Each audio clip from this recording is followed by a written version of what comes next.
a snake, and a power outage, and a Lions win. You couldn't get better than that in a preseason opener. Egg. Do you think we're cursed by any chance? Because I feel like that's 2 power outages in one year within the 365 days. Are we cursed? Probably, yeah. Like, it's getting a bit ridiculous now. Like, the Gabba's old as shit. I don't know how old Blacktown, wherever the hell they played at, I don't know how old that is, but yeah, like, it's just really like I have money on it. It's probably going to happen again at the Gabba this year, like at a night game or some shit. Absolutely. Yeah, Gabba's not getting rebuilt anytime soon, so it's gonna happen again and again and again. I think just as shit gets older. Now, what? Blacktown was built. The Blacktown International Sports Park was built in 1999, and it was also built for the 2000 Sydney Olympics. And it is amazing to know that facilities, they're not great for a place that was purpose built for the Olympics. However, again, this is a place that's 25 years old. 1999 was 25 years ago. That is disgusting. Yeah. I just find it hilarious, dude. Like, of course it was for our game. Like, it's not going to be for anyone else's game. Like, it's just going to be for the Lions. It's going to happen again at the Gabba this year, and I think that's just part of the club now, man. Just power outages. We can't win. We can't win with these venues. And don't forget the snake too. Like, thank God we had a snake on, like a snake catcher. That happened in the AFLW some point last year as well, if I'm not mistaken. They had to postpone a game just to get a snake catcher out there and sort it out. Yeah, but and it's like, don't quote me. The prospect of like, if the power didn't go out, they would have gone ahead with that game as it was meant to start, and that snake would have been there. That would have been that would have been fucked if someone got bitten by that snake mid-game. That would also probably be a first. Christ. Yeah, it was supposed to be a dangerous snake breed, eh? I think it was like a red belly. Let me do a quick Google search on a red belly snake. That's what I saw the Lions post. They just said 3 votes red belly. Let's actually see how bad this thing is. So, the venom contains neurotoxins, myotoxins, coagulants, and hemolytic properties, and victims can also lose their sense of smell. However, on the plus side, no deaths have been recorded from its bite, just a lot of fucked symptoms like significant illnesses. So, I mean, could have been worse. I mean, it looks fucking naughty. Like, I'm looking at a photo of it, and it's fucked.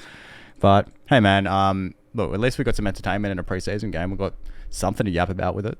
We'll get into all that and more in this episode of the main event. Of course, we did miss last week. We weren't meant to get together in the studio down at my TAFE.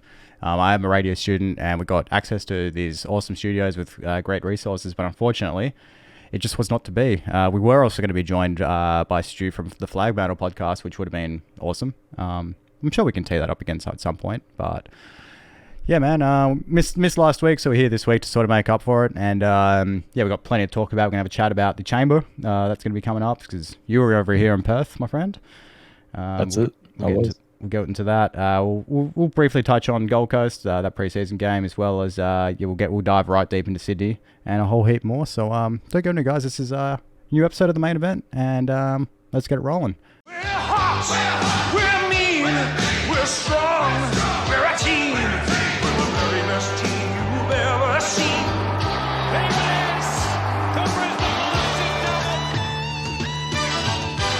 Hello everyone, welcome back to the main event. As I said, absolutely stacked week, stacked show, should I say. It's been a stacked week too, mate. We had you coming over to Perth for the Elimination Chamber last weekend. How did you enjoy Perth, and how was your experience with the Chamber? Well, it was a crazy weekend for me because I flew in on the day of the event, right? Because see, I didn't plan this trip very well. I wasn't even supposed to be going until literally 2 weeks before the event actually takes place. I booked the entire thing on the train into the city to go see a mate at the Brisbane Roar game at Suncorp. So I literally booked it all on a train in like half an hour. Like, while I was waiting for the train to come at my station, I'm just like, you know what, stuff it. I'm going to Perth. So yeah, I booked the flight, booked the hotel. Everything was super expensive because I left it so late. But you know, somehow, despite how haphazard the planning and the organization was, it all worked out okay. I had a mate pick me up from the airport, which is cool. I was staying at Ibis Budget in Redcliffe, which was kind of shit. Yeah. You can, like, me and my mate were both big guys, and like you couldn't have both of us in the bathroom at the same time. Like the toilet's like right here and the shower's right here. You have to like leave your towel and you change your clothes out in the rest of the room on the bed, or else they're gonna get wet. Yeah. And good luck pooping with the door closed. But yeah, it was a bed. It was a door that locks. It was a bed, sheltered from the elements, sheltered from the riffraff. You can't ask for much more, I guess, especially when it's just like one guy. Yeah, I'm just looking at a photo of this place, the Ibis Budget Hotel at Redcliffe. Like, some of these rooms look like as close as you can get to prison without it actually being in prison. Yeah, These are tiny. I did not trust the little kettle and little things of milk in the fridge. I did not trust it at all. It looked pretty grim. But yeah, I got all my stuff at the hotel. Went straight to the arena.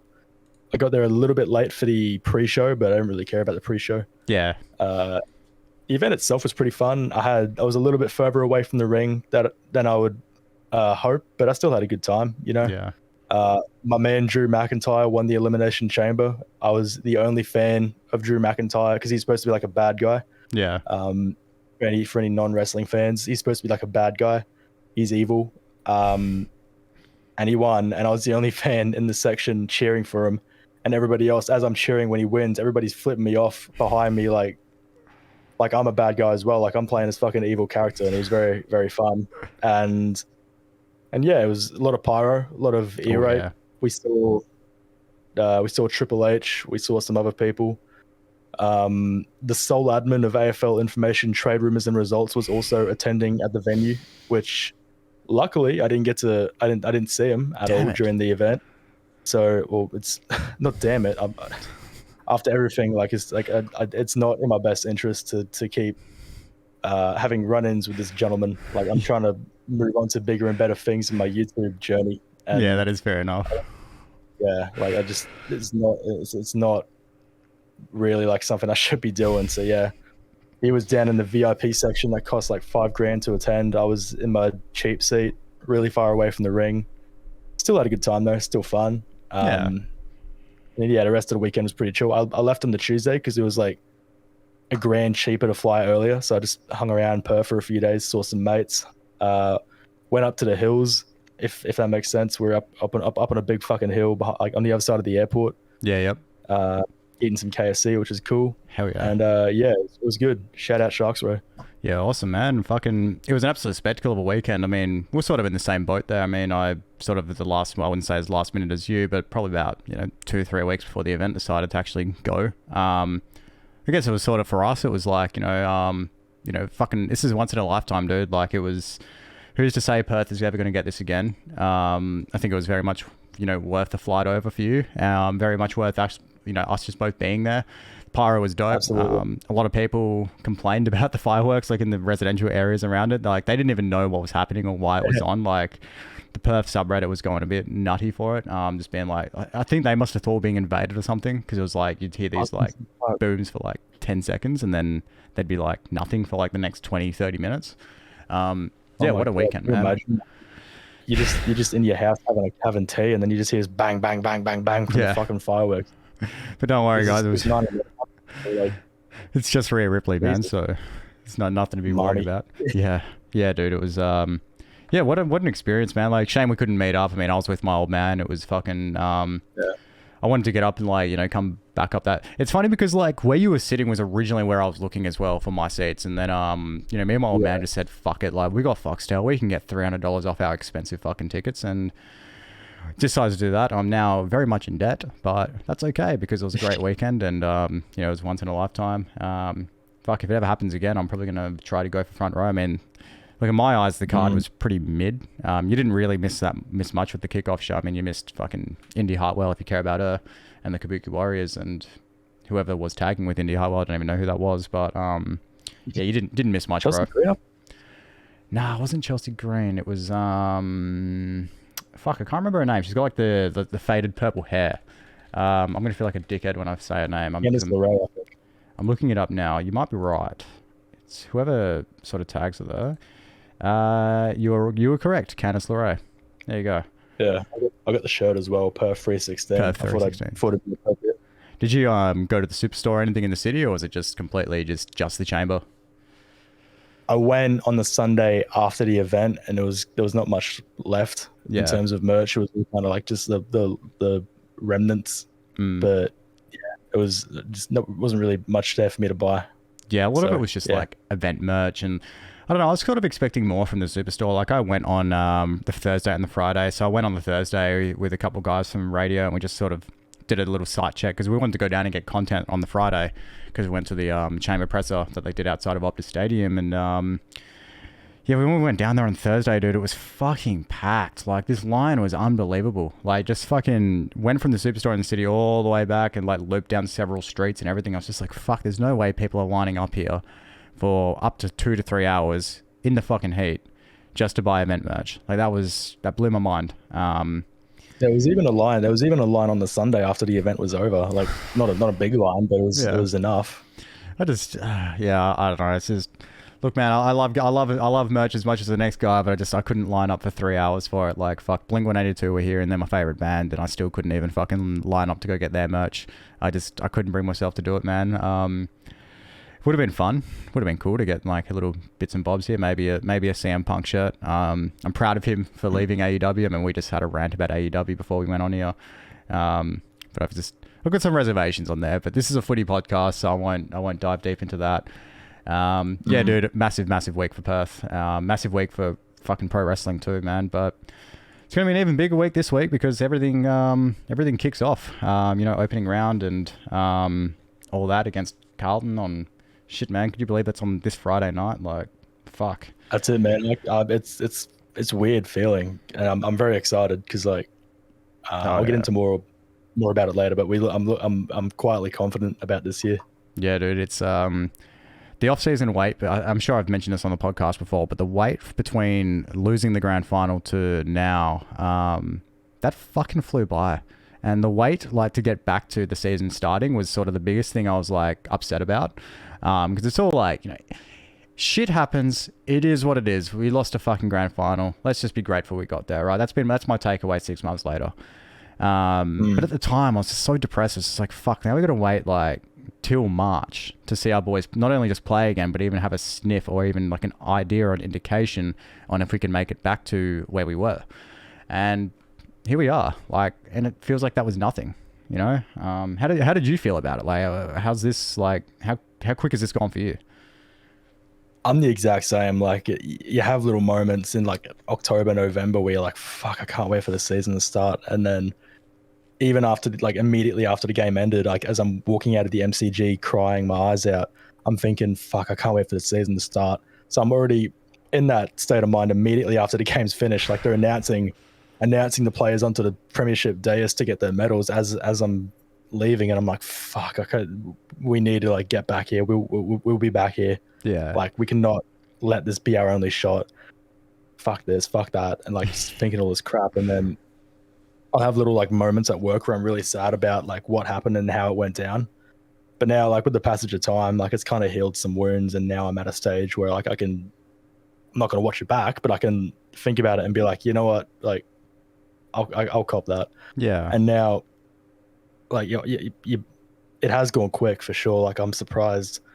But now it's still a weird feeling to think that the AFL is about to start. Like, you're almost like taken aback by it, like, oh shit, already. Yeah, it's it's just snuck up on us. And I guess the way that like the club handled the loss as well, like the boys seem to be in very good spirits at the moment. I think as well, like, we listened to the Raw Deal, like, yeah, let's plug another Lions potty, the Raw Deal. I mean, fucking everyone who's a Lions fan knows who fucking Mike Whiting and Dom Fayer. Like, listening to their show with Chris Fagan a week or two ago, like, in the way sort of Chris positioned it, I know you sent me a message about it as well and upped your confidence a lot, like, listening to that podcast. I don't know, like, I'm glad Chris Fagan he seems to be like a very philosophical coach in some ways. Like, he's really good at like the mental shit. and which is rich because I feel like last year and even the previous years, particularly like 2021, 2022, when the boys sort of started to know that they were good, we had a lot of mental weaknesses, like, and things like that. Like when the heat gets turned up in the last quarter, they just shut down. Obviously, that's been, you know, fixed now. But yeah, I just find the way that it's been sort of like the reaction from the players, the way Chris Fagan's spoken about it, the way that he's sort of mentioned how the boys felt after it, and the way they've come back into the preseason. Dude, it's almost like we never lost a fucking grand final. It just makes me feel so confident. Like I have so much trust in Chris Fagan. I don't know how that's much part better of I can put why. it. That's part of why I'm not too upset about the grand final loss anymore. Like hearing Chris Fagan talk and hearing about some of the stuff they did, that filled me with such supreme confidence. And let me give you an example. Chris, after the grand final, in a meeting or like an exit interview for the whole playing group or something like that, he had all the boys write down a moment they'd take back, like a thing they regret. For example, Jared Berry would be at a 50-meter penalty. Obviously, Josh Dunkley would be him slipping on accident, which isn't his fault. Like the Kiss concert kind of fucked up the turf a little bit, and he slipped. You know, that's just act of God. And you know, Eric Hipwood would be trying to recreate Dom Sheet in the first quarter and missing completely. I love that they recreated the camera angle and everything from that kick. Yeah, it was nuts, man. Eric Hipwood, I love him, but goddamn, bro, he could have made it as well. Like I backed him in to make it as well, but just like it looked like he tried to like pass it off to somebody. Like he should have just backed himself in and had a crack. Yeah, just commit to the kick, man. I mean, yeah, and then Chris Fagan said he's got his fingers crossed that we actually get back there, because he's gonna pull out all those sheets of paper and like remind them of like what happened and what went down, and like really use that in the preparation for round 2 pretty much in the grand final. So that filled me with such supreme confidence for this year, and it made me feel a lot better about what happens and like help me process everything. Yeah, absolutely. For sure. It's sort of like just hearing it from them themselves, because like us fans, like our job is to overthink and overreact. That's the fucking point of being a sports fan. That's what we do. And I guess just hearing it from the horse's mouth, particularly Chris Fagan, you know, the guy who's been driving the bus for the last 7 years or so. Yeah, it just refills you with confidence and gives you back that belief. Because, you know, like we could have been like, it could have been so much fucking worse, dude. Like we could have, you know, the boys could have been so heartbroken. They couldn't get over it. But the way that they played in both the Gold Coast and the Sydney game, which we will get into shortly, it was just, it's like they picked up where they left off. It's like that they just never lost that grand final, you know? They just sort of, they really just, they looked sharp. They looked fucking, like, they looked so clean with the fucking ball. Like, everything was just, it just, that Sydney preseason game, which again, we will get into shortly, really just fucking instilled a bit of hope into me. Before we do get into any of that, though, I do want us to do our predictions for the top 8 this year. Now, I didn't have this on the run sheet. It's sort of something I just thought of just then, because it's not something we've spoken about. And I think it's sort of be interesting now that we've got an idea after a few preseason games where we think, you know, some of these teams will end up, because I think this top 8 this year, like, while we can be confident that our boys should make it back to the promised land at the end of September, this top 8 is going to be pretty fucking competitive this year. I do think we are probably a lock for the top 4, alongside our best mates at Collingwood. But 3 down to 8 could be, that's fucking anyone's spot this season. There's a lot of teams that are going to be hungry for it. So, mate, have you thought of a top 8? Like, do you have a prediction for your top 8 or anything like that? So, like you said, I think Brisbane and Collingwood top 2 for sure. First place or second place is immaterial. Like as long as we get like the double chances and all that crap, the home finals. For me, I think I see the rest of, like, because it could be anybody in 3rd to 8, like you just said. Like, it's going to be so competitive and so cutthroat.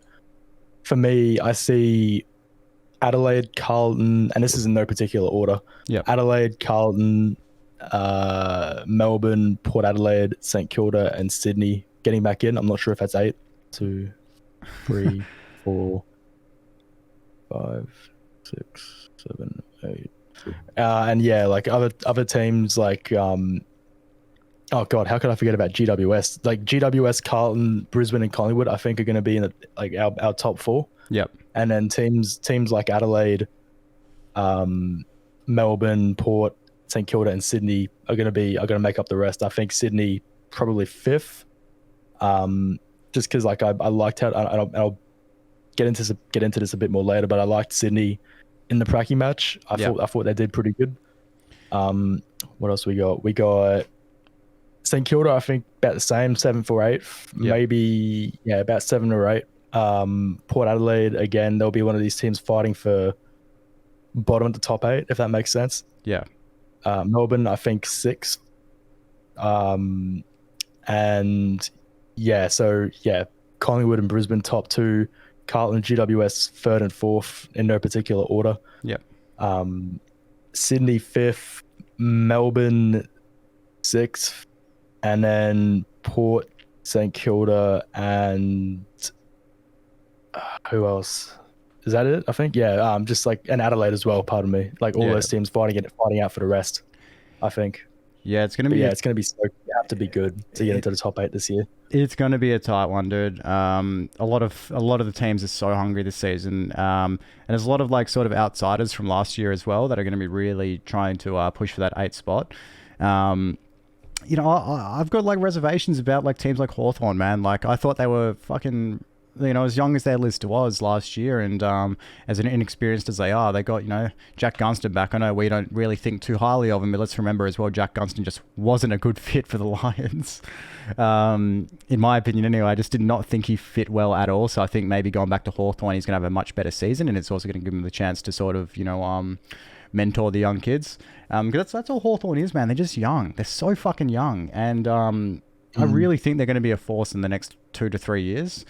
I'm just tossing up whether or not they're going to make it into my 8. I think they're going to get pretty fucking close. I know yesterday's probably not the best indication to go off, given the Bulls sort of, not the Bulls, the Bulldogs bent them over. But it was sort of just, I don't know, man. I'm feeling pretty good about Hawthorn, but my top 8, it sort of correlates much the same. You know, Collingwood and Brisbane, 1st and 2nd. You know, order of those two to be decided. But the rest of it's pretty close. I think Carlton will probably, look, if it was up to me, Carlton would be finishing 9th. But unfortunately, I've got to be a realist here, and they're probably going to be out of like 3rd or 4th. It's tough. I'm pretty much echoing the rest of your top 8 here because it's sort of just, it's going to be a toss-up. St Kilda, fucking Melbourne. I had concerns about Melbourne with their culture issues, but the way they responded on last Friday night against, or was it Thursday? I can't even remember what night it was. Wednesday maybe, against Carlton. The way they looked was fucking phenomenal for a team that's had so much culture issues in the off season. I thought that shit you wouldn't have even known, and it's just teams like that. So I think if you're a fan of West Coast or fucking Richmond, North, or even fucking Freo, strap in for a shit year. Everyone else might be in for a chance. You might be in for a chance, and that's kind of fucking horrifying. Definitely. Like that's what 13, 14 teams that are probably going to be in the mix. But really exciting for footy. Really exciting.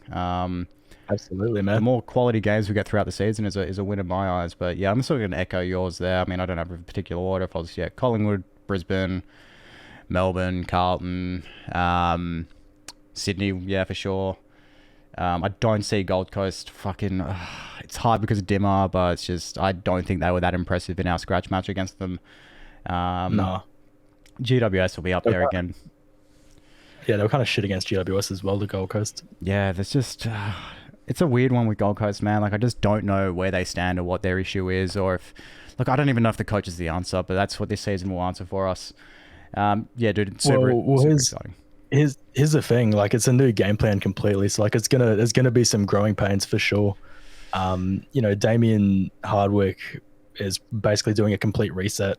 Yeah. And I think this is like the first proper reset that's actually going in the right direction for Gold Coast. So if the Gold Coast board have enough patience, I think, in a year or two, maybe something could happen.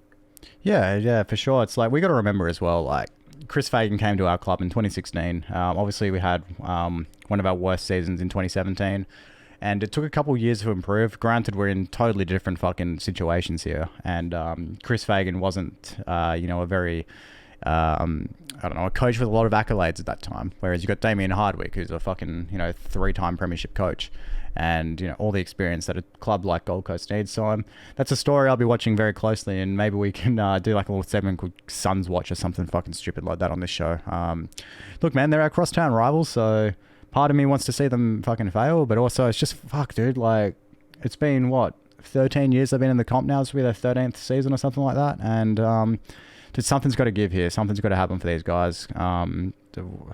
They got to play they got to play finals soon, man. And I just feel for the Gold Coast fans too, because they've been patient. They've been really patient. And us Lions fans, we know how that feels. Like, we know what it's like to be fucking on a 15-year rebuild. And for them, it's not even a rebuild. It's just a fucking. It's not even a rebuild because I'm never good. Yeah, it's just a build, and it just sucks to see for them. But at the same time, it's like, well, fuck, like, people in the club can make a difference. So we'll see how they go this season, dude. I'm super fucking excited for this season. Counting down the days till for Friday night. Sorry. Yeah, for sure. It's gonna be some good shit. Are you attending on Friday night? I am. Yes, I will be. I'm not missing that for the world. It's gonna be a good time. So jealous. We'll touch on the Gold Coast game very quickly here. I mean, I don't have much for this one, man. I didn't take any notes. I just know that Charlie kicked 5 goals and he was looking fucking great. Our forwards were looking so good, man. What did you think of the Gold Coast game? You saw, even though it was just a scratch match, unofficial scratch match, you saw some things that were really exciting. And for me, it was Cam Rayner in the midfield. Like, he wasn't having the easiest conditions, like at Springfield, which is like Springfield and Ipswich are like a gentrified desert, if that makes sense. Yeah. Like, I remember going to university in 2019 and Brighton Homes Arena hadn't even been built yet, but I was passing the construction site every time I drove to class, and like everywhere was just like sand and like just nothing. Yeah. And then now I come back now and there's like green everywhere. There's grass and trees and fauna everywhere. So they've done a good job to build it up, but the heat and the humidity is still there. Like, it's still hot as balls, and you can really feel it even in like the winter and stuff like that. And they would have been playing in like 34 degree weather, even when the sun went down. So Cam Rayner, like, I know he's been critiqued for his tank, how fit he is. But starting off, he looked good. I think he'll fit really well into our midfield. I'll talk a bit more about that in the Sydney game as well. But I was really impressed with him. Gideon Coleman's going to have a breakout year. So is McCluggage. Our backline looked really good as well, watching the Gold Coast game. Like, we were able to stop them in our tracks. And in particular, their kickouts, after we kick a point or a rush behind or something, their kickouts were almost impossible for Gold Coast, because like our backline was set up so well structure-wise that they couldn't get it past the center circle at all. Especially when we started to run away with it, like it looked good. And you saw a bit of that in the Sydney game as well, but not to as much of an extent, because Sydney's a better team. But the backline looks good this year. I think we're going to see some big improvement this year in the defense for sure. Yeah, definitely, man. It's sort of like when shit, I got to get this right. Duday gets back. That's just another bolstering, man. Like, he was one of Adelaide's finest defenders, and that's super fucking exciting. You throw him in the mix with Andrews and Payne, and fuck Starcevic and fuck Kitty Coleman, man. Like, it's such a stacked backline. So exciting, and I was so worried about losing Dan Rich, because he's just been our enforcer for so many years down there. He's been our long kick back out. Like, it was hard for a long time to get it past Dan Rich, and I was really concerned about that. But I feel like we're in really fucking good hands now in terms of our backline, and it's something I really worried about. But just these past 2 games, looking absolutely fantastic down back. One thing that really bothered me about the Gold Coast game was how fucking long it was.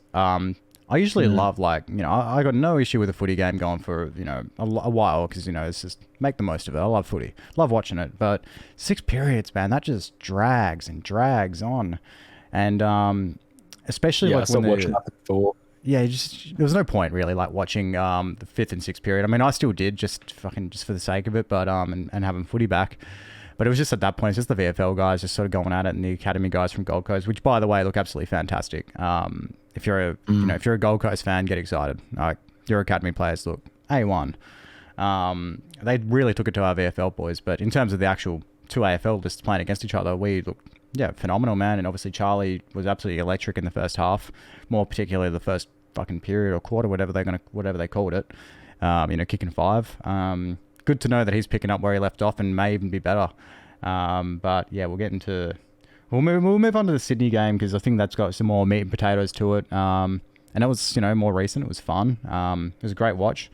And it's nice to know Hugh McCluggage is that guy. So, what did you make of the Sydney game outside of the power cut and the fucking little red belly snake?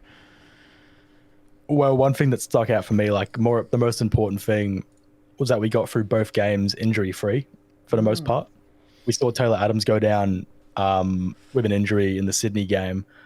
We saw Hawthorn have a bunch of injuries in their first scratch match. I know Marby or Chol went down. I know somebody else went down as well. So that was really good to see. We didn't look particularly tested in either of the game as well. I know it was a close margin in the Sydney game, but we were able to wrestle back control, and then after the third quarter, Sydney weren't really a chance of winning.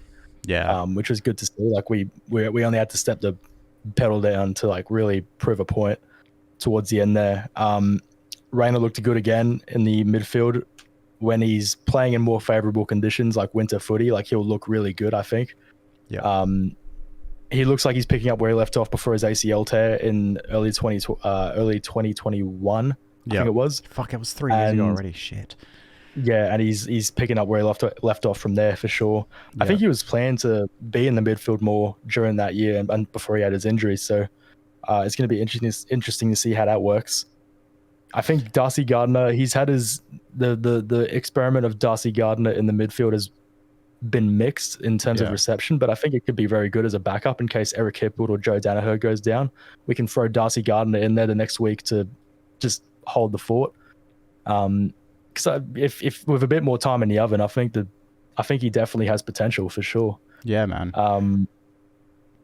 Coleman looked phenomenal. McCluggage was incredible. Lachie Neale was still half cooked, so he had to. McCluggage really had to step up like he did in the grand final, I think. So he's gonna have a great year, all Australian year, I think. And backline again was really good. And it gives me a lot of confidence going into the game against Carlton, especially considering Carlton didn't do that freaking good. They weren't very impressive against Melbourne. Yeah. I'd go as much to say they look kind of trash. Yeah, it was it was a interesting sort of first round of preseason footy. Obviously touching on our game as well. It's just sort of super impressed with Hugh. He is that $1 million player. He's probably going to make $1 million this year when he inevitably re-signs. He's already sort of made his commitments pretty known at this point, according to that Sporting Code article I sent you. Obviously Dunk looked good. Lockie was a bit of a worry with his shoulder because he kept nursing that shoulder, but I know he's also coming off, a couple of off-season surgeries that he apparently desperately needed. So he's going to take a bit of time to warm back up here. So for those that are into that betting, probably leave Lachie Neale at your multis for a couple of weeks, but give him probably give him the first few rounds and he's going to be fucking back up in Brownlow form, I imagine. Just good signs all around, man. Darcy Gardner as well. He's probably, in my opinion, probably the most improved Lions player over the past year. I know for a while there, particularly in 2022 and earlier, most of last year as well, a lot of us Lions fans, at least I was a bit iffy about Darcy Gardner. I felt like he was a bit of a liability, especially down back. But dude, he's fucking clawed his way back into the best 22 or the best 23, whatever they call it now, because they've added another one to the bench. So I think they now call it the best 23 or something like that. But he's clawed his way back onto that list, man. And I'm actually proud of the guy, man. He's absolutely really good. Looking really good, man. And especially for someone his age. He's how old? Let me look that one up. He's only 27 or 28, I think. He's not even. He hasn't even hit 30 yet. Fuck, here I was, which is crazy. In his early 30s.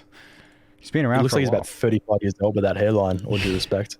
Yeah, he looks so old, dude. And he's been in the club. This will be his 10th season at the club. So here I was thinking he was older than that. But that's the thing. I was explaining this to one of my mates who was a he's a Melbourne supporter, and he didn't realize Hugh McCluggage is fucking like my age, which is 26. He is. Hugh McCluggage is 25 still. It's actually Hugh's birthday today. Fuck. Shit, on the day we're recording dude. today. Yeah, happy 26th birthday, Huey. It's the 3rd of March that we record this, and it goes out on the 4th, and it's Hugh's birthday today on the Sunday, so happy birthday, Huey. yeah, man, fucking this will be his 7th season at the club, and fuck, man, he might fucking. I'm in love with Hugh McCluggage right now, and I have been for quite some time. But this man is just, against Sydney, 31 disposals, man of the match in my opinion. Kicked a goal, had it behind. I expect some big things out of Huey this year, man. I really think this is going to be where he sort of breaks out into superstar form and becomes, that next level player. I think Huey as well is probably going to be someone who leads our club into the future. I wouldn't be surprised if he's our next sole captain, which, speaking of, obviously we had our captains announced, but which we'll touch on shortly. But I think, man, for me, I think Hugh's going to be a future captain. Absolutely, like a sole future captain once Harris is, steps down from leadership or decides he doesn't want to be captain anymore and stuff like that. Because if we're real, Lockie's probably only got probably 2 or 3 seasons left in the tank alongside, Joe and Charlie and probably a couple of other older players, and that's when I think Hugh, provided he wants to be a one-club player, I think he's really going to end up stepping up. And man, I trust that man. I'm more than happy letting him carry us into the future. So yeah, that's sort of my quick take on that one. But yeah, dude, super impressed with a lot of the stuff I saw in the Sydney game. It was a warm one from what I heard in Blacktown. I mean, it was a 39-degree day, and that's why the power cut, something like that. And the fact that they were still able to get up by 25 points and come out injury free, as you said, I think that's the biggest takeaway to take away from these games was we got out unscathed. As you said, we saw Taylor Adams go down, and I think that was what sort of changed the game for Sydney. Taylor is going to be a very fucking good player for the Swans this season. Very good player. Yeah.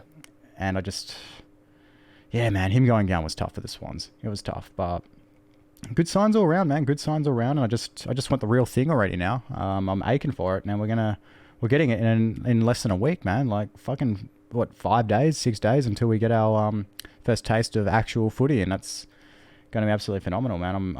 I'm excited for Friday. You're gonna have a big night on Friday night?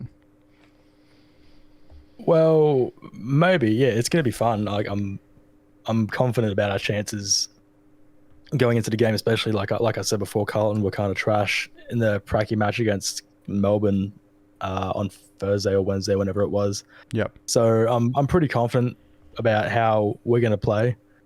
It's going to be interesting after the prelim last year, like what the atmosphere is going to be like at the game. Yeah. But I'm very excited to get back into the Gabba atmosphere and keep the good times rolling at the Gabba. Like, hopefully we can have another undefeated season. That'd be insane. Oh. Like not losing a game at the Gabba in almost like 2 years. Like that's almost unheard of. I think it's fucking wild. Like, yeah. I always thought GMHBA was like the stadium you can't win at, but no. It's the fucking Gabba. It's the Gabba. That's the new fucking fortress of the AFL. Yeah, like it's Brisbane's biggest asset, I think, for sure. Oh, absolutely. I think as well, just like the fans and like the goal songs have done wonders for our like club and like the fan base and turning the Gabba back into the Gabbatoire. I think just there's so many like just different variables about the stadium, and I think just the overall vibe. I'm speaking to someone who's never been, but on TV the atmosphere and vibe looks fucking amazing, but very hostile if you're an opposition player, which is also amazing. Yeah, dude, it's gonna be a lot of fun, and I'm fucking jealous you get to be there for it. And I hope, for the love of God, that there is a even amount of fans, more so favoured to the Lions. I don't want there to be this bullshit again. Like that shit will be this time. That shit with the prelim was fucking ridiculous. Like it just. I'm gonna get into that more throughout the season. No other club would get that privilege. Like the week before, Port Adelaide, who's another massive club in the AFL, only had like 2,000 people there. Yeah, there was like 30,000 screaming Brisbane fans, and you could tell like that's the loudest I've ever heard the Gabba in my entire life. Oh, and we were still loud the next final against Carlton, even though we only had 20,000 people there. Yeah. So like yeah, it's going to be a bit more in favor of Brisbane this time, I think. Yeah, I really hope so, man. Like something our listeners are going to really find out this season is how big of a fucking hater of Carlton that I am. I am a huge Carlton hater, and I'll fucking wear that, dude. I'm a certified hater. And I just find that the AFL's like clear bias to teams like Collingwood and Carlton. And look, I live in WA. I've never been someone who's been all Vic bias, but I have never seen Vic bias on this level when it comes to that Carlton treatment last year. And the hard on that the AFL, and not even just the AFL, but the AFL media had for fucking Carlton last year. Like, if it was up to the AFL, and let's say that the AFL was being booked like fucking wrestling, Carlton would have been in that grand final, no doubt about it. And they probably would have gone over. Like, it is fucking unbelievable. A Carlton Collingwood grand final is the darkest possible timeline in terms of last year's grand final. I would rather lose a grand final by 4 points 1,000,000 times more than lose that prelim against Carlton, because like that was our best chance ever up until this year to get into a granny. And if we were to squander that, it would have been unbearable. It would have been GWS Brisbane would have been the most ideal game, but you can't have it all. Yeah, we got Collingwood instead, which is a bit shit, especially how the prelim went down with GWS and Collingwood. But that's not our hill to die on. So, yeah, we were very close to getting our wish there with GWS. And to be completely honest, I think that would have. I'm not going to say it was going to be a walk in the park for us, but I think we would have been very fucking confident going into that game. I mean, I'm not counting GWS out by any stretch, but I just think with the way that both clubs are in their sort of journey at the moment, we're just sort of, 2 steps ahead of where GWS are at. But that's not to say GWS couldn't have done it. It would have been, imagine the scenes if they got to the grand final and beat us. I mean, what a fucking story for them. I don't think I would have been that upset either, honestly. Like, losing the grand final to Collingwood hurts so fucking much, given we know what Collingwood fans are like. We've got our history between Collingwood and fucking, the Lions, but at Fitzroy, and obviously in the early 2000s with the Brisbane iteration of the club. I don't think I would have taken, losing to GWS so bad compared to Collingwood. And every fucking time, and this is going to shit me to tears for the rest of this season, and it's going to shit me until we actually beat Collingwood in a grand final.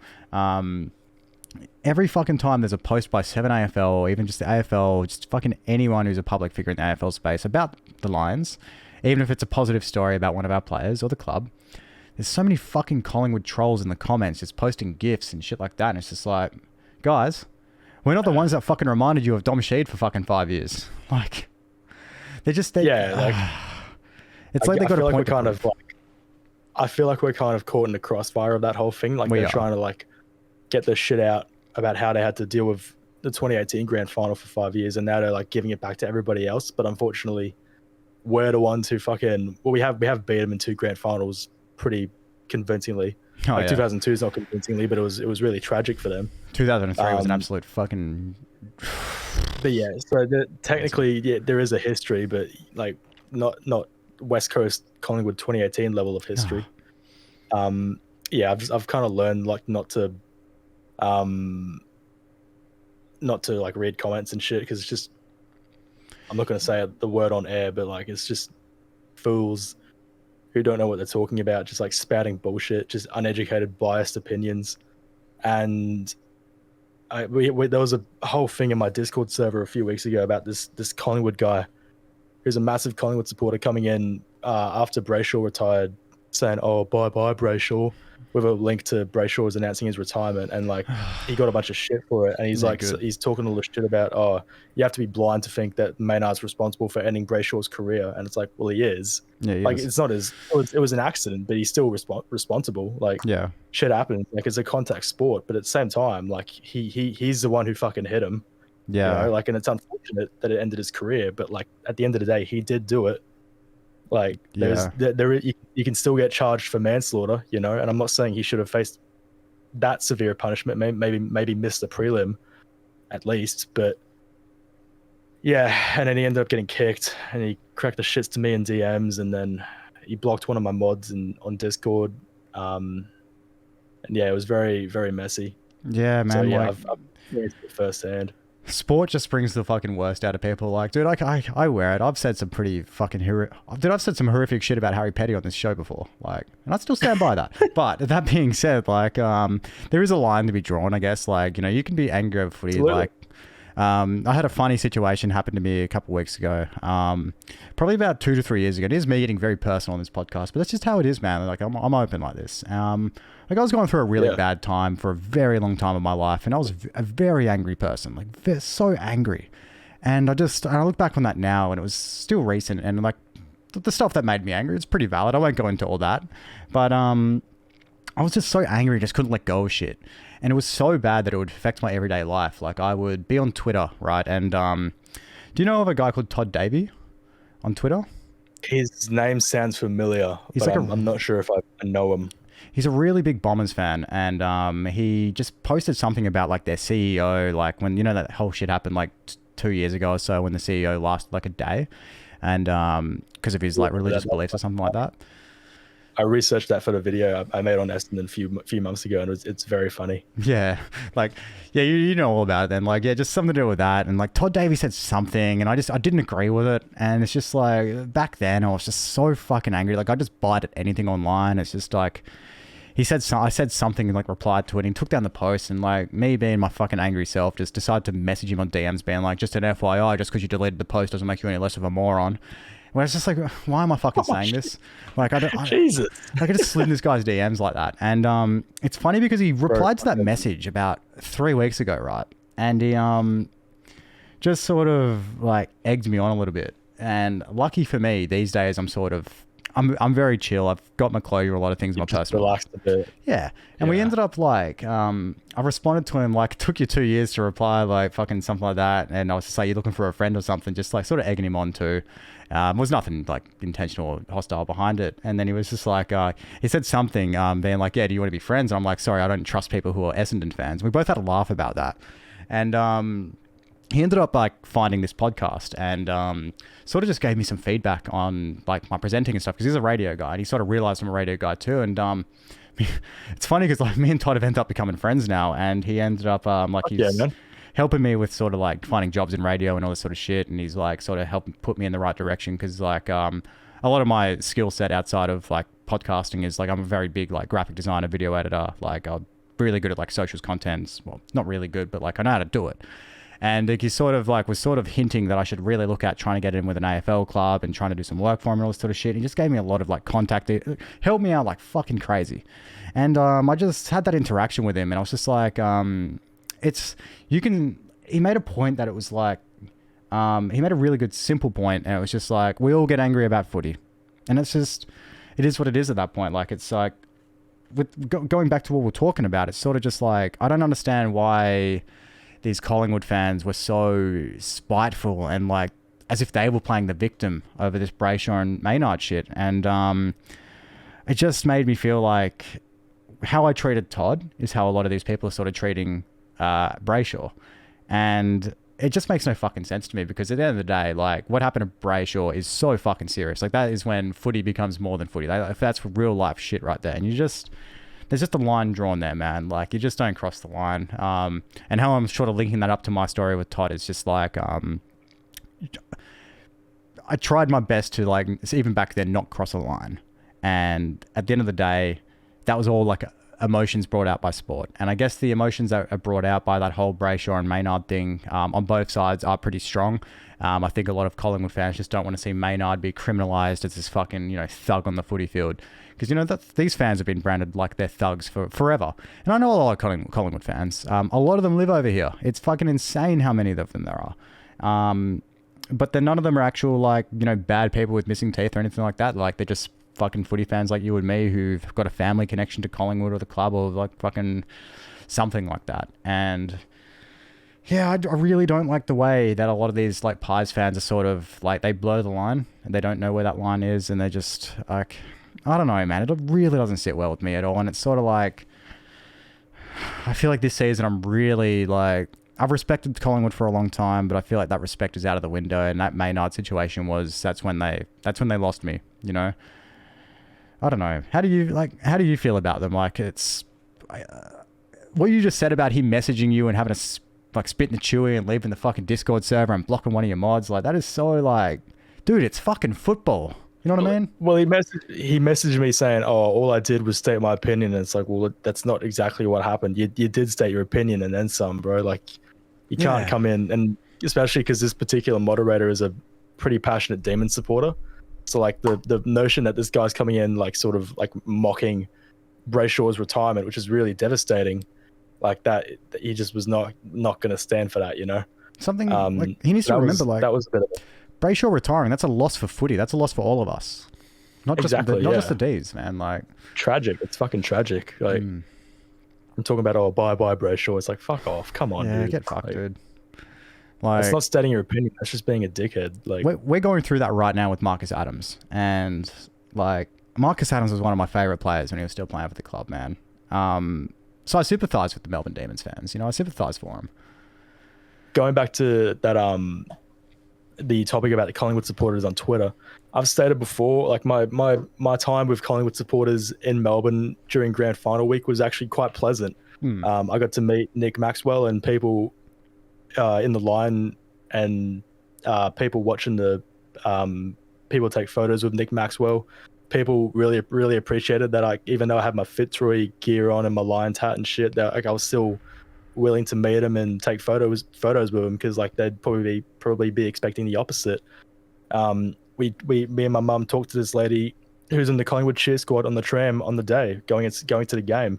People were congratulating me on our efforts during the game after Collingwood had won. Like, everybody was super pleasant, gracious in defeat, friendly enough. I had one guy yell at me because I was leaving while Jordan, somebody was having the shot after the siren at quarter time, even though I was just trying to get to the bar before the line built up. Yeah. That's like one out of like 100,000, literally.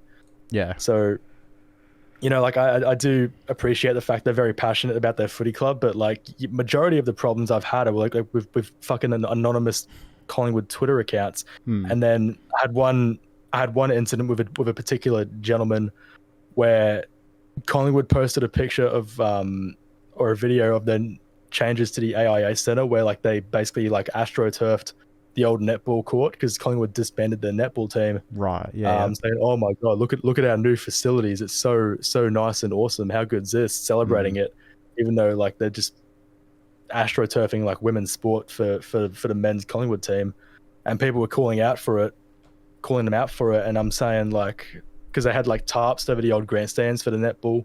Yeah. For the netball court, just like like Port Adelaide style tarps over the stands. Yeah. And I quote tweeted Collingwood's video saying like, "That's fucking funny." And this Collingwood dude, anonymous Collingwood Twitter account comes in. He's like, "Oh, stay off of our page, thanks." And then like all my followers started dunking on this dude, saying like, you're not part of the team, brother." Somebody went through his Twitter account and found a picture of him, and it's like what you'd expect, like shitty yellow teeth, awful haircut, awful facial hair, just like fat as shit. I feel like I'm partially describing myself, but like you know, like you're just like what you'd expect, like shit out skin.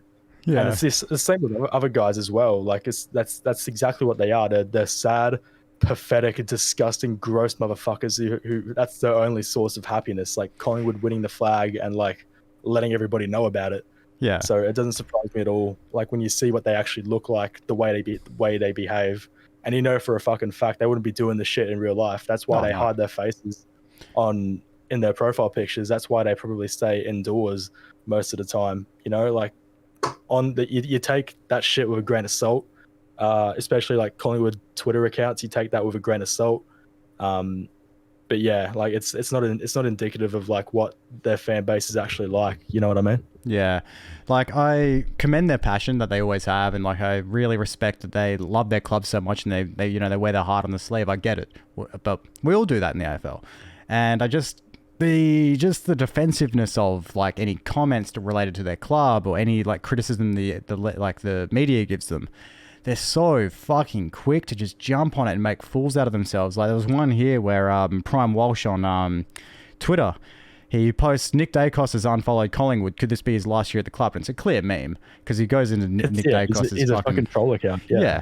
He's funny, but yeah, he's just taking the piss. Yeah, absolutely. And he goes onto like he screenshots Nick Dacos' following and he searches the word ass, and like obviously no users found, and that's the joke. And then you've got all these fucking people just. Kev's Magpies. He goes, he's not leaving, you're just trolling. And I'm just like, and I just replied to him, just like, no, he's leaving, this evidence proves it. Like, it's just... And even this guy like Jazza2103, he's like, this is pretty damning evidence to be fair. And then Kev's Magpies is like, there's no evidence whatsoever. It's just like, dude, have a fucking laugh. Okay, it's not like... That's the joke, bros. Yeah, like... They're all like that. And even this Marcus guy pops in and he's a Pies fan. He's just like, you're embarrassing all Pies fans of this. And he ratios the fuck out of Kev, by the way. And then Kev's replies with, no, he's not. He's just a troll. And it's like, please. That's the whole point, bro. Like, understand the fucking joke, for the love of God. Like, shit, just have a laugh, that's bro, the whole please. thing. Like, he's taking the piss, bro. Like, if somebody did that about Lachie Neale, like in reference to the old Fremantle trade bullshit that happened after the 2021 semi. I wouldn't bat an eye. Like, you laugh it off. Dude, I find the Lockie Like- Neal 3 votes thing to be fucking hilarious. Like, Yeah, I'm it's so great. happy you won the Brownlow, but dude, that's a fucking meme I'm gonna run with. Like, fucking Lockie Neal breathes 3 votes. Like, it just, if anything, that just says how elite Lockie Neal is. Like, you can get 3 votes for fucking anything, you know? Yeah. It's just, you got to have a laugh at the expense of your own footy club sometimes. And I just think Collingwood fans just, you'd enjoy the ride a lot more you just enjoy the ride a lot more if you just had a fucking laugh. Please, just chill the fuck out, man. Like, and stop being attention seekers. Yeah. For the love of God. Yeah. I know you just want a flag. Be proud of it. Congratulations. Here's a handshake for you, you know? But fuck me. Just, it's just ridiculous, man. Like, I don't know.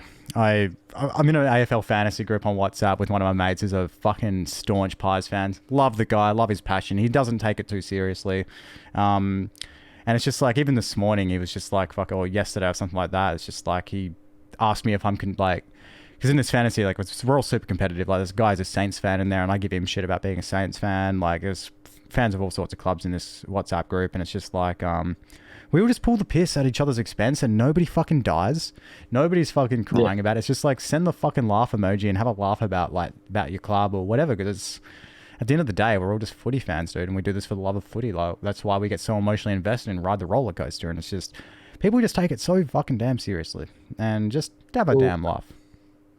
Another thing as well, like, mates talking shit about each other's footy clubs, like, it's because it's done in the right way. Like, it's done in a way that's funny. Yeah. Like, I had a guy, like, I was in a Discord call with a bunch of people one time, and I was talking about Kitty Coleman. This is like right after the grand final. I'm talking about like Kitty Coleman and how awesome he was on the day, and how good he was after the game at the grand final after party when I met him. How well he carried himself despite literally losing the grand final hours before meeting me and my mum and having a photo. Like, I was saying, like, I think he's going to be a future captain for us. And then this Collingwood guy in the voice call, I think it was the same guy who had the debacle with Brayshaw retiring. I think it might have been the same guy. Yeah. But I'm saying, like, Kitty Coleman's a future captain. He's like, oh no, he's not. He's future delisted. And it's like, oh, shut up. What? It's just like there's talking shit, and then there's just like uneducated dribble. Yeah, absolutely. Like they're so bad with it, dude. Like, they're fucking, people take it too seriously. Like, that's one guy. There's being a dickhead, and then there's like just like being funny. Yeah, you know, there's a lot of that going around, and I just go back to the passion of people. I respect it so much. I love that our country is so passionate about our fucking amazing game. Like, it's the greatest game in the fucking world, no doubt about it. And that's not even up for fucking debate. So you NRL guys out there, I'm sure there's none of yous listening. Your Las Vegas game looks mid as fuck. Just saying. I'm in a group chat with some of the boys from TAFE, and all right, so for context, guys, I'm 26. I go to TAFE with a bunch of fucking 18, 19-year-olds. Like, we're all in radio.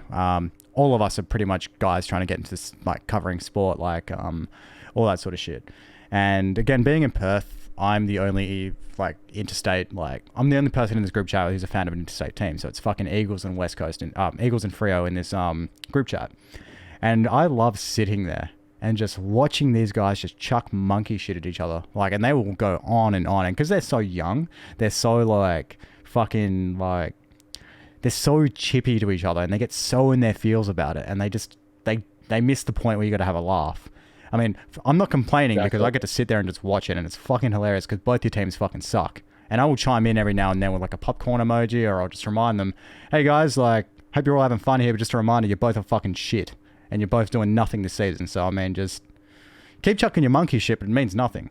It's just little stuff like that, man. Like, and nobody dies. Everyone's friends at the end of it. If you ever lose a friendship over a fucking footy argument, then I think that says more about your character and your person than, than anything else, really. Like, you should never be losing, friends or connections with anyone over fucking football. Like, it's stupid. But yeah, I guess I just find all that sort of stuff, like, I find it hilarious as much as I really just don't. I just don't like how hostile and so serious and shit people get with it. But it's funny, man. Like, it is what it is. I wish we could do that with the Gold Coast guys. Like, I really want to do that with Gold Coast fans, but it's sort of like there's nothing to really argue about. Like, they don't do anything, and there's not really a. I don't know. To you, do you feel like we have a fucking, like, a rivalry of any description with Gold Coast? I mean, you live in Queensland. Like, is there anything? Like, is there a divide? I felt it when I went down for round 20 against the Suns at Metricon. Mm. I felt it a bit, but yeah, like it's kind of casual. Like it's not as deep of a hatred as a Port and a Crows or a Frio and a West Coast. But Yeah. give it a couple of years, maybe it will. Not Yeah. sure. I hope so. I really hope so. Like I wanna have that, man. Like I've never had this crosstown rival shit. You know, like I've never been able to experience what everyone over here gets to experience. Because like Derby week, like you know, I said on the pilot episode that I thought that the Western Derby isn't as fierce as it should be, and I still stand by that.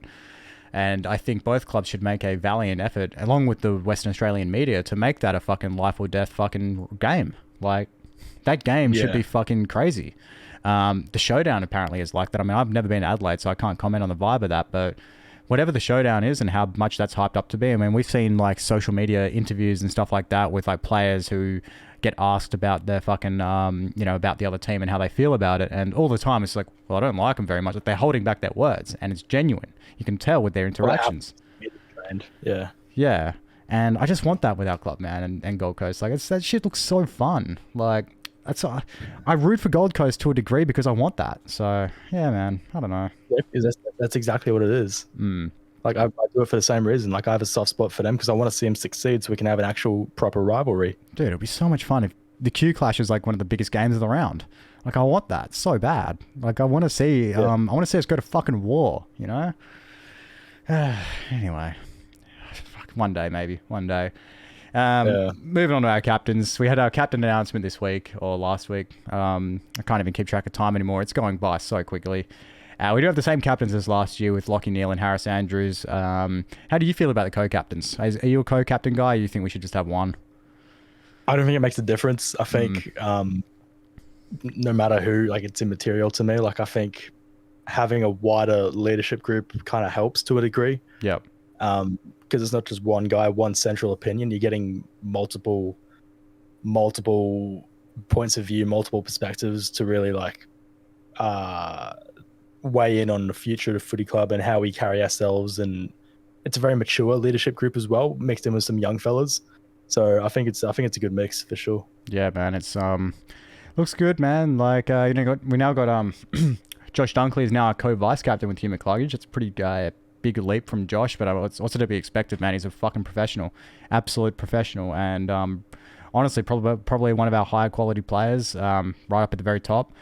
Yeah, very impressed with how he went last year, and just I'm stoked to see him as our vice captain. Of course, for our leadership group, for those that didn't see the poster or anything like that, our new leadership group this year is Charlie Cameron, Cam Rayner, Brandon Starcevich, Jared Berry, and the Big O. That's a fucking fine leadership group, if I say so myself. Yeah, what do you think about the leadership group? You obviously I don't know really what a leadership group does. I think it's just sort of like the boys where some of the other players might go to confide in and stuff like that, and maybe if they've got like any personal things going on or any advice they need to go, I think they're probably the go-tos. Not too much to say about a leadership group. I mean, we had them in junior footy. Don't know why, but we did. One thing that I do want to point out, in my opinion, though, I do wish we kind of had just the one captain. I feel like and if I'm picking one or the other, I'm picking the fucking big chief, big Harris Andrews. I feel like Lockie, people don't realize this about captains, but captains is a really big role to take on. There's a lot of moving parts with it. Not only are you got to be the best player you can be, but you're leading your team. You know, you're the guy, you're the man. And for me, I guess I just wish Lockie could focus on his game. Not to say that he's had a drop off since being captain, because fuck no, he had a Brownlow fucking season. But I would love for Lockie to focus on his game, maybe just be part of the leadership group, or even just be a vice captain and just have the chief, the fucking chief. You know, Harris Andrews, our tribal fucking chief right there as our main captain. Like, to me, Harris is the fucking man. And he's going to be, like, a fantastic captain. He already was last year. I just feel like he's a fucking... he's just... I don't know. There's something about him. You know what I mean? Like... Yeah, sure, man. Yeah. It's just, like... I just love Harris, man. I love Harris. I can't bang on about it enough, so... No, I'm happy with this. I'm happy with having two captains. I just wish that Harris was our sole captain. But hey, man, if we're gonna have Lockie and Harris, I'm cool with that too. I love that too. Got anything else to add on captains before we move on to previewing Carlton? No, I think it's pretty solid. I think it's what we need. Yeah. I'm pretty comfortable with it. Like, Yeah. I think co-captains is okay. Like, it makes no difference to me whether it's a sole captain or a co-captain. Yeah. Yeah, we're in very capable hands in that department for sure. Yeah, definitely, dude. I think we're going to be very, very good with that this year. And Yeah, I got some faith. I just love the fact we've got like guys like Cam Rayner and Starcevic stepping up as well. Like that, that's a show of the times. Like I still remember both of them being drafted, and here they are, and now top caliber of players leading the show. But yeah, we'll move on now. Obviously you're going to be at the Carlton game this weekend. I think we've gone over it a fair bit, man. Like hoping that the crowd doesn't fucking outnumber ours too much, which you're confident it shouldn't. It so won't. Happy days. It won't. It's a regular season game, so it won't. Like you won't have that many people traveling up. Yep. Like And, that was Carlton's first prelim since like 1999 or some shit like that. So it was a pretty big deal. momentous occasion. So yeah, it was a big deal, man, for those guys. I mean, Carlton haven't had too much to jump up about. And look, if any club knows how that feels, I think we know how it feels. We went forever without having anything, and so yeah, as much as I'm a Carlton hater, at the same time, it's like fuck, I'm stoked for them. Like I know how it is. Like they're in that part of their build now where it's like fuck, they're going to be so excited throughout the season. It's just, again, as much as I hate them, you got to be happy for them too. Otherwise, you're just going to be fucking miserable. I'm pretty confident about this game. I wasn't impressed with them against Melbourne. I know we've already kind of touched on that. And again, the Gabba, we haven't lost at the Gabba since 2022. Good to see. And hopefully we can turn that 2022 into 2024. If we can go the whole season without being undefeated, that will be fucking unbelievable.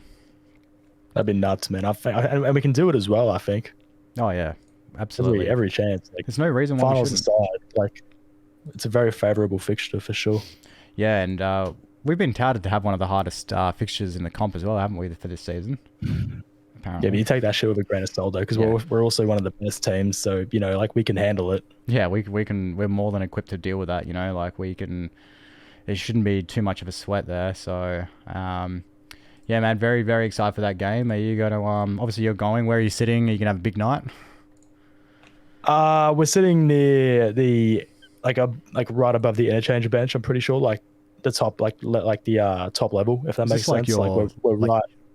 Is this like your membership seats? Like, do you sit there every members seats, yeah. Nice. We're back up to silver membership after we stopped getting memberships after 2015. Like we started getting them again in 2019, 2020. So we've worked our way back up to silver, which is cool. We'd probably be gold right now if we kept going after 2015, but we were just mentally exhausted from the footy club. Oh yeah.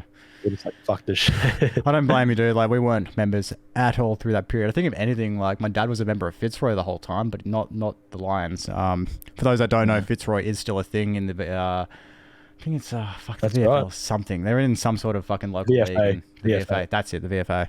Yeah. I was about to say the VFA, but I was like, hang on, no, they folded in like fucking the 80s.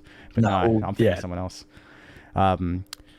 Yeah, man. We didn't get memberships either. This is our fucking, I think this will be our third season as members, coming back to doing the whole membership thing. I think as a WA based supporter, there's just not really much point. There's always seats available at Optus. Well, I say that, and we were very fucking close to selling out against Freo. I mean, I was like complacent with getting my tickets for the Freo game, and then I was at work, so like it was hard, but yeah, I just thought it wasn't going to be a big deal because it's just like, yeah, whatever. Like the Freo fans know they're having a shit season, blah blah blah. But no, I was shocked to see that most of the tickets were sold out by the time we got to them,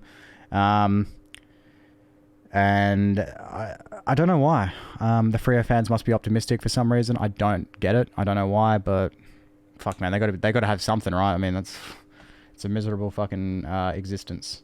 Sorry for my Freo fans that are listening, but it's just the truth. Yeah, dude, exciting game. Obviously beat them in the prelim. We haven't lost to Carlton since I believe 2019 when we had that absolute shitter at Marvel Stadium when they had the roof open that day, and from memory we were up by like 30 points in the first quarter. It was like 30-0, and then Carlton just fucking bent us over and gave us a hiding in the end. Let's hope that doesn't happen again.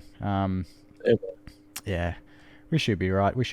And obviously next week after that we got Freo in our beloved Perth at Optus Stadium, which obviously that's going to be the first time you and I meet. Fucking exciting, dude. That's going to be a big game.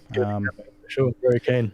Yeah, dude, it's going to be a lot of fun. Look, Freo games they're a lot of fun, especially when you're going for the opposite team. Freo fans are passionate. They are fucking passionate. They love their club, and I fucking got to respect that hard. I really respect it just due to the sheer fact, like, there's no reason for them to be so passionate and excited, but they always are. So I tip my hat to them, man. Like, they show up and they show out no matter where they are on the ladder. And I feel like that's something that's very overlooked in the footy world, especially for you guys over east. To me, and I said this on the pilot episode, I was just like, I don't feel like Freo fans exist to you guys. I feel like Freo is like a club that you guys probably just don't hear about at all over east. I'm probably very wrong there, but it's just how it feels to me. So I just know that they show up and show out and they're fucking passionate. So if we're carrying on like absolute fucking morons at this game, we're probably going to hear about it. But that's the fun part too, because at the end of the day, like, as we went on, like, you just shake their hand at the end of the game and say congratulations, good luck for the season ahead, and no one does. Should be a good game, dude. Excited for you to see some footy at Optus. Fucking oath. Yeah, it's going to be a vibe, dude. It's going to be a vibe. But obviously, we'll dive more into the Freo game next week after we chat a bit about Carlton and all that sort of stuff. But look, man, that's going to be me for this week. I don't really have much to say about Carlton. I'm just keen to get stuck into the footy season. That's it, man. Yeah, I'm the same. Like, it's Yeah. The closer it gets, like, the slower time goes. If that makes sense. Yeah, it does. Yeah, it's sort of just like this is going to be a long week. We got Friday night coming up though, so look forward to the week, and you got a fucking awesome Friday night to look forward to. I'm jealous of you. You're going to be at the actual game. Would kill to be there, but unfortunately not. Are you going to what's our fixture actually looking like? You're going to be at the first 2 games of the season. Are you going to be? Yeah,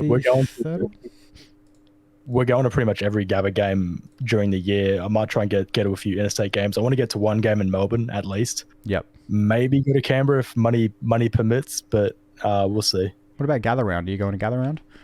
Yes, I am. Yeah, I'm going there. Yeah, shit, so how could I forget? You're locked in for the first 4 Lions games in person. Obviously, you'll be... Oh, right. No, we are playing at fucking the MCG on round 5, so maybe you can go there and make it 5 for 5. We'll see. Maybe not, because I'm going. My cousin's wedding's that weekend, so I'm going to be stretched for. Yeah, fair enough. That is also a Thursday night game at the MCG against the D's. That'll be very fucking interesting for us, and hopefully we can fucking get rid of that MCG narrative, which I've got some reservations about, but I'm gonna save that for when we actually play at the MCG because I've got a lot of feelings about it. But hey, man, I'm ready to get the fuck out of here. I've got nothing else to really say on this one. You got anything left, or are you good to go? I've got nothing, man. I think we covered it all pretty much. Yeah, nothing left in the tank. Coolies, cool. Yeah, guys, we'll see you all next week after the Carlton game, hopefully with a W. And of course, we'll touch on Freo then. And till then, go follow our socials at Main Event Pod. Follow Egg Footy on all of his socials. Obviously, his handle is right there. And go follow my socials. My handle is right here. I've been Jack Wallace with Egg Footy, of course. And this has been the Main Event Podcast. We'll see you all next week.